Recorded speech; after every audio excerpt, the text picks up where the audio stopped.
Hi everyone, I am Mirella Salgues. I am a bilingual teacher and a pedagogy student, and today I have a special guest with me, Ana Clara Costa.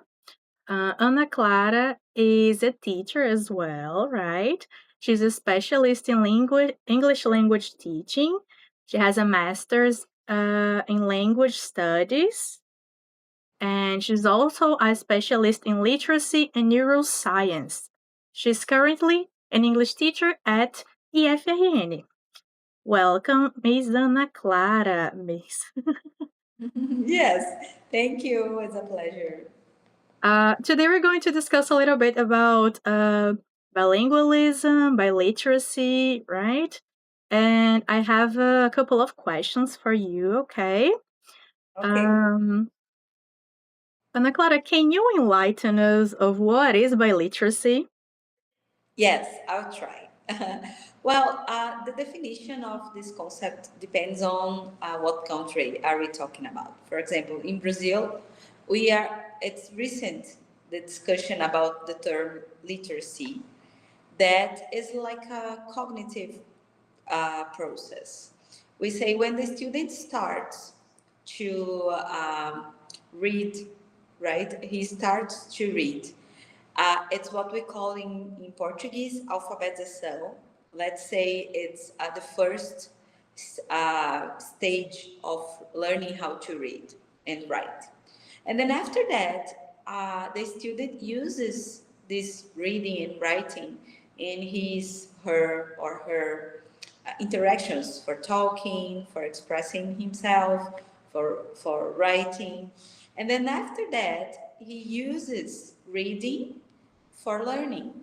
Okay? And this is forever. We will always use reading and write for learning. And that's literacy.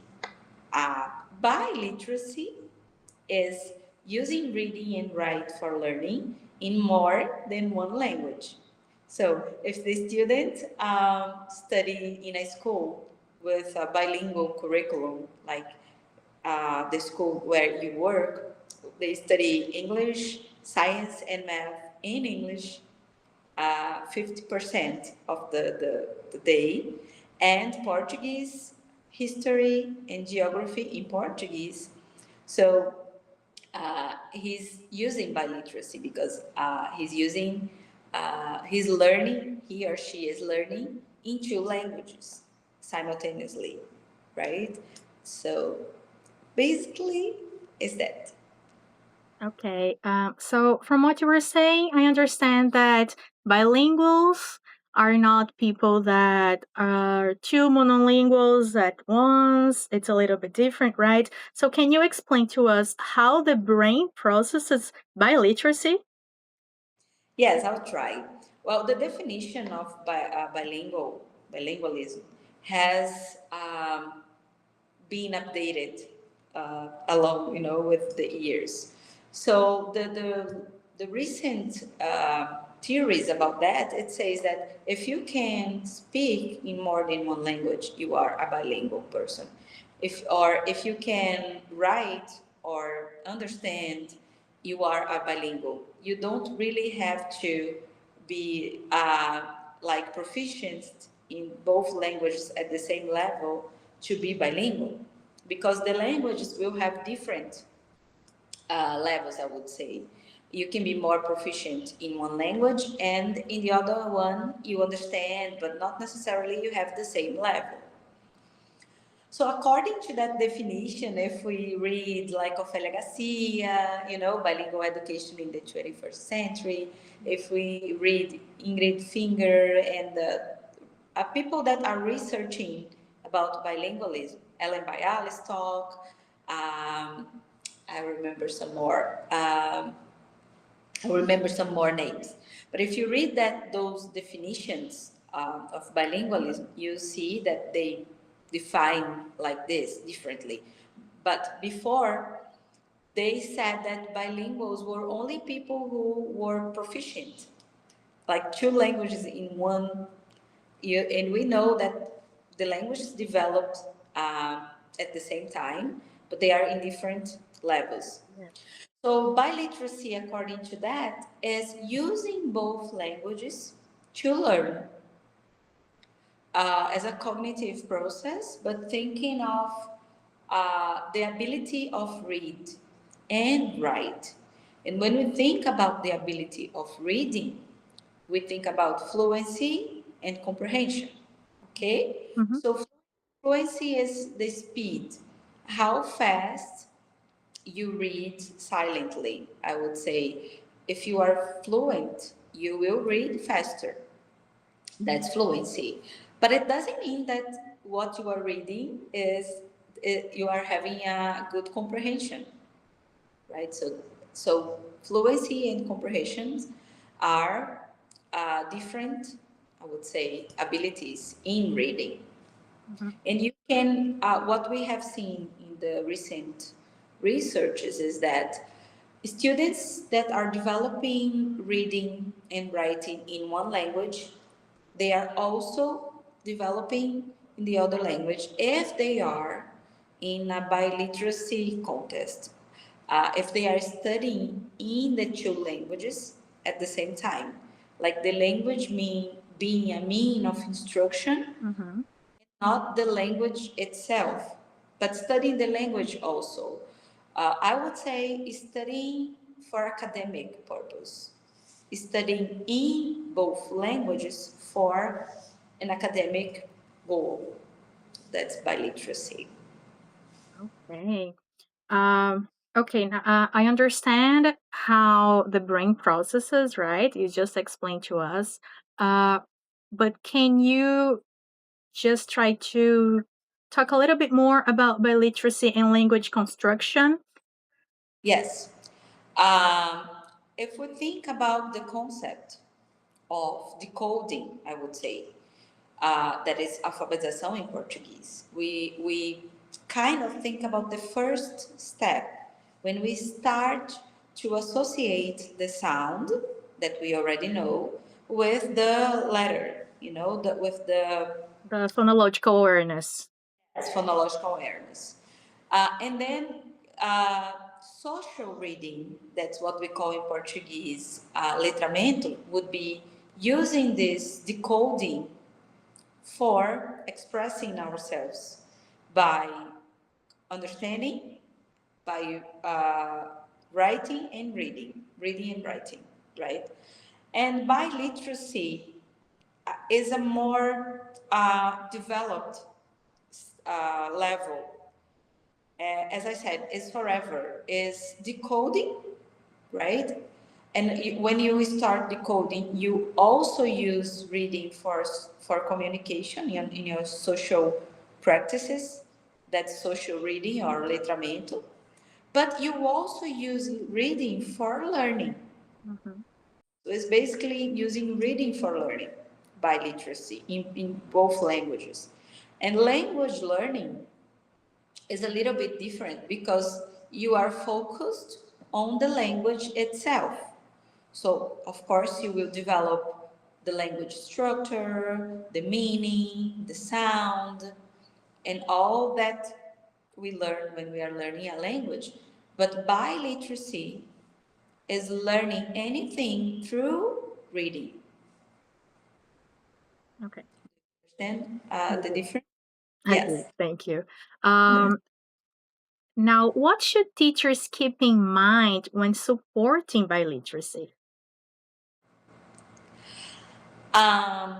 Well, I would say we already know based on the researches in other countries and in Brazil that we have been doing in bilingual contests. That's important to say that they developed the vocabulary, the understanding, the languages developed kind of together, Mm-hmm. right?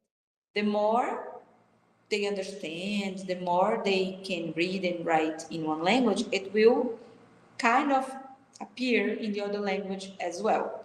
Not at the same level, but close, developing together simultaneously, we say, in parallel. Mm-hmm.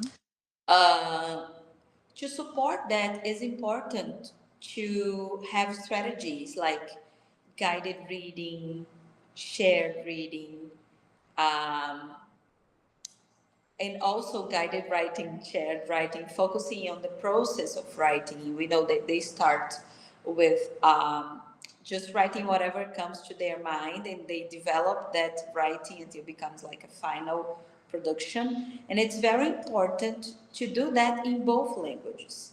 I know that, for example, in Brazil, we speak Portuguese. In the other places, not only in the school, but the instruction, the educational instruction is different. Mm-hmm. So we need to have these instructions and this development in both languages. So if I'm developing a project about sea animals, it is nice to do that in English and in Portuguese, or it could be other languages. But do the formal instructions with a rich vocabulary and high level questions for academic purpose in both languages, not only in one. I remember that we have a reading program, an English reading program for the students at home. And they are reading faster in English because they do that every day.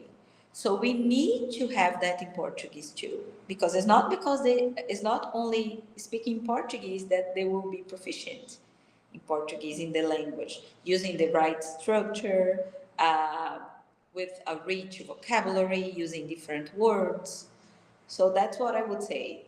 The teachers need to kind of plan together, see the assessments and look to that data and plan the strategies.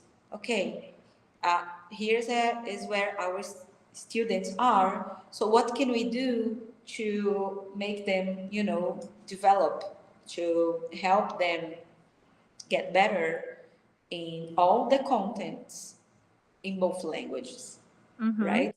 It's very important that it's not a separate uh, teaching, but it's more like together, even if the contents are different.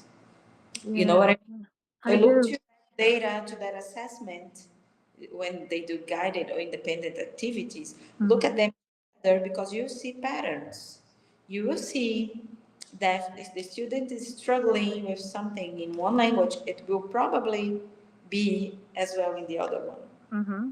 I think it's important to say here to use the word translanguaging, right? It's important for the teacher to consider translanguaging, to consider that the student that is a bilingual, it's a student that is going to share ideas into different languages, right?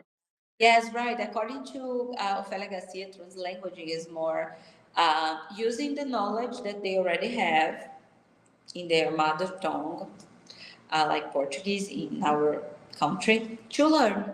So if you are teaching math, if you are teaching patterns in English, and the student is answering in Portuguese using the knowledge he or she has to learn that in English, you will accept that and use that for him to learn. That's the concept of translanguaging, right? Is the scaffolding, is using like stairs, using the knowledge that you have to learn To new build things. on that, right? Yes, yes. And what we call code mixing or code switching, Mm-hmm. think, oh, it's because he's not learning. It's usually because he's using all the vocabulary he has to express himself. And sometimes he doesn't have enough vocabulary in the second language, so he mix or switch the languages.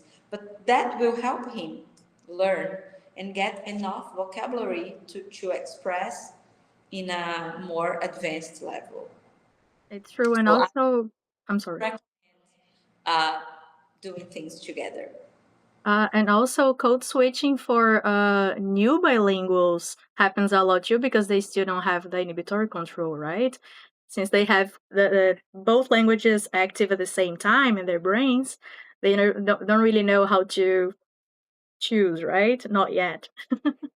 Yes, I would say that before people thought, and yet today they think that's a problem. But I see those things as part of the Of the process. process. Yes. So we know stage 1, 2, and 3. When we are learning any language, we observe. Mm-hmm. We don't have enough vocabulary. Then stage 2, we start answering in our language. So we are already understanding.